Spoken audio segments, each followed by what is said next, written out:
Good morning, everybody, or should I say afternoon? We're getting close to the afternoon as it is anyway. But I want to give you another I'll call it a Sunday morning episode of a live chiseled experience. So what I'm going to talk today about is beliefs. What do you believe? What do you believe about yourself? What do you believe about others? What do you believe about success and money? What are your beliefs? And just know that like our beliefs, they shape our world. Our beliefs about religion, about race, about professionalism, success, money, prosperity, relationships, whatever you want to call it, our beliefs about these different things shape our world. And we see our world based on the beliefs we have. So, like for me, I do believe in a spiritual world. Do you? I believe in in heaven and hell. I believe I can experience it here and I can experience it in another a life after death. So I believe in these different things. I believe in family. Family is important to me. It's one of the most important things to me, right? And we think about wealth, right? What do you believe about wealth? Is wealth just about money, or is wealth about time? Is it about experiences? What do you see? What do you perceive? What do you see as wealth in your world? How do you define success, right? So, success for me is really taking these gifts and abilities that God has given me. But first, I got to discover them and be aware of them. But taking those gifts, unique gifts and abilities, and taking those gifts and abilities and using them to the best of my ability, right? And when I do that, I'm succeeding in his eyes, right? It might not succeed in the world's eyes, but in his eyes, because God gave me those unique gifts and talents and abilities. And that shapes my life and creates my world. So, what do you believe? And understand we are where we are based on the choices we've made, and the choices we made are based on the beliefs that we have. So it's easy to get caught up in the, I guess, semantics of all this stuff. But we can have all these strong beliefs, and we see these beliefs, these things through the prism of our own eyes, and that causes, I guess, arguments. It causes fights. It causes dissension when we see things our way and we only see it our way, and we don't see the way the other people see it because they see it through the prism of their eyes. So, what do you believe? Do you believe in yourself? Do you believe that you're worthy? Do you believe that you're capable? A lot of people have this belief in scarcity versus abundance, right? I was a scarcity guy, man. I grew up one of seven kids. You had to fight for what you had, and if you had something, you didn't want to share it because if you shared it, they were going to take it away, and it existed no more, right? So now I believe in a world of abundance. Do I struggle from time to time? Yes. It's tough. It's tough at times out there in this world, especially when things get a little tight. You're afraid to maybe give up a little bit because it's gone, but when you give, you receive. It's that giver's gain mentality. So the more we give, it's going to come back to us. And it might not come back to us right away in that instance, but it's an investment. It's an investment in a relationship, in a few, if you call it in a bank account for a good experience later.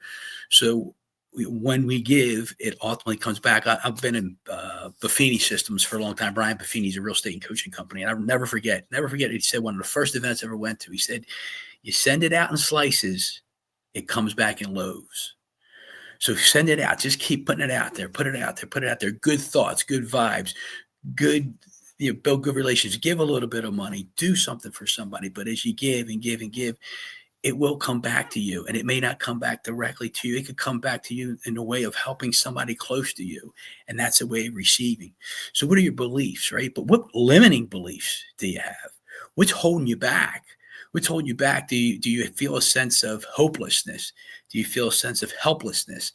Do you feel a sense of worthlessness?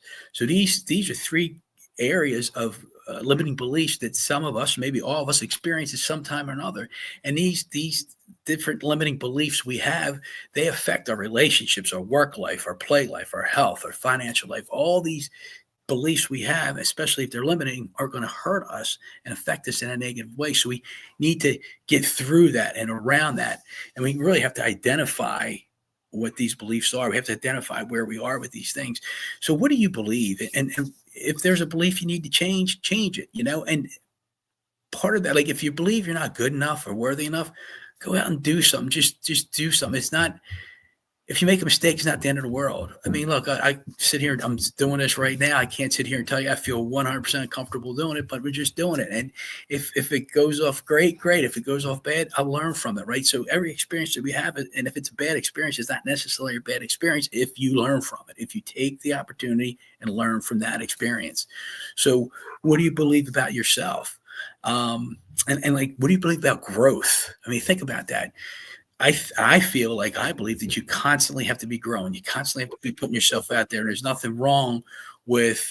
I'm not sitting there saying you day in and day out. You got to be at it, steady at it. No, it's okay to put something out there, take a breath, take a break, see how it turns out, and then go back at it again.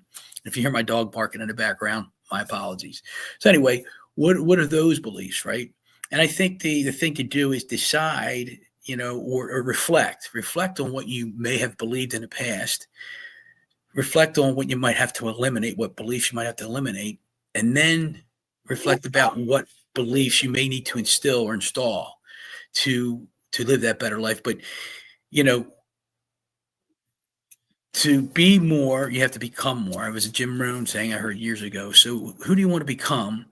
And are your beliefs built around who you want to become? And if the beliefs are limiting, we have to change those to improve what we want, if we want to achieve those goals that we want to achieve. So anyway, to get what you want in life, you're going to have to grow. And if you want to grow, you're going to have to get uncomfortable. And getting uncomfortable is pretty scary. So what do you believe about that? So reflect, think about it, think about what your beliefs are, and if you want to share that, feel free to share. I'm happy to talk to you about it. Happy to coach you through it if you like. But part of Chiseled is discovering who we are, and like I said, in this world, if I have a limiting belief, maybe that's a block or a chunk of that marble that needs to go away, so the real Rob can come to fruition, and the real you can come to fruition to be who you're supposed to be. So have a great day today. Think about your beliefs. Think about the choices you made. Think about the identity you have based on the beliefs you have. And keep growing, baby. Just keep growing, keep moving, keep growing. Keep being the person you're supposed to be and the person you're supposed to become. Have a great day, everybody. Take care, Chris. Thanks for chiming in. It was good to see you there today. And I hope everybody has a great day today. Share this if you like. Talk to you soon. Bye-bye.